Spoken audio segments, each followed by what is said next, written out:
Hey guys, welcome back into this new video tutorial with OSP Pro. This is Flutter mobile apps development. If you check on this video here and you guys are here, you should see this course includes REST API development with the PHP, MySQL, Flutter mobile apps from basic to pro, working with open or public APIs to customized APIs developed by you and us, especially us OSP Pro. This is from OSP Pro. This is OSP Pro company. And then I know you always been visiting ospro.com, which is also our another platform. So but here we're going to give you a course with a certificate. The course is at actually $120. I will say that because if you check the calculation, if you get approximately 550,000 Uganda shillings, this is just Uganda shillings, divided by approximately 4,000, which is just $1, so that's approximately something of that sort. But I'm going to lower the cost direct to $120. I'm going to change that to $120 for this course. You're going to be doing all of those. So you guys want to register for this course, so that each time you register for this course, I'll get an email there and then of you who have registered for the course, and I'll be in position to help you, whoever wants to register for this course. I know some of you guys are maybe looking onto, if I register for this course, how do I register and things like that. You just need to go into my platform here. You can actually create an account from here and just create an account, or you can actually use your Google login platform, whereby when you click there and you have internet, if you click there and you try to, you already have a Gmail account, just select proceed, and definitely going to having one. So for instance, if I just proceed with the one on my email, to my stuff, if maybe that's the case, I just need to go into, and the system should be letting me know how basically I should have the stuff. So if you try to cross check here, I go back here to my mobile apps. That's the category. So you just make sure you click on there, just click there, so that when you click there, you'll be in a position. When you click there, you guys, you can pay with your Visa card, you can pay with the mobile money, you can pay with any type of payments you want, because I'm using Flutter web payments. So you just come down here and make sure you select the course pay. So if the course is for full 2 months, please register for this course. If you know you want to learn Flutter mobile apps with me, I request you to register for this course. Yeah, I'll give you time and I'll do a Flutter mobile apps with you. So let me just get back to the point now at the moment.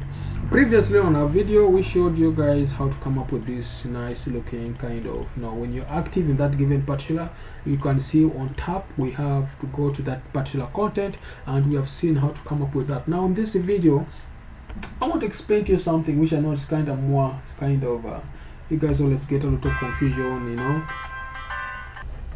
So guys, just like I told you guys previously, that there's something I want to let us understand, like the button, there's something called the type, like we have something called fixed and the shifting, like in bottom navigation. So we really need to specify, or like for instance, if we have more than 3 kind of like this, this is one, home, camera, shots, you realize that this by default they tend to be fixed, like because they're few, but if there are many, they tend to be shifting.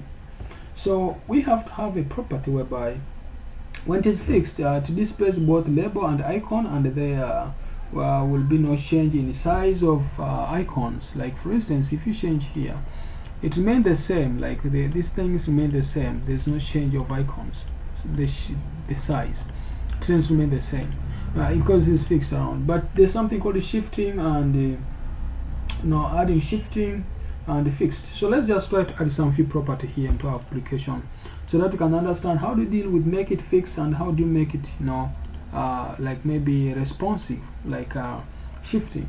So for instance, here you can add just a type into your Flutter mobile app, and then say let the bottom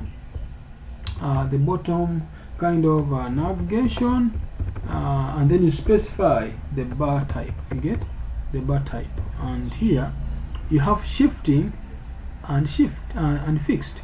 If I say fixed like that and I save in my Flutter app, you'll realize that this is what will happen. It is fixed, just fixed. It just sits within there, it's fixed. Then and that's because we're just having a few into our application.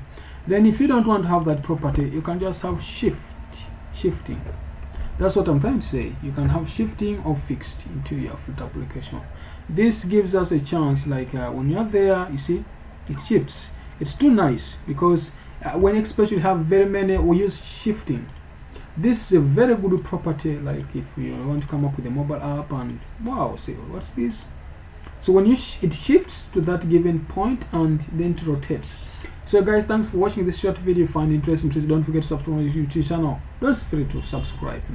This is OSP Pro. Don't forget to do that. Thank you.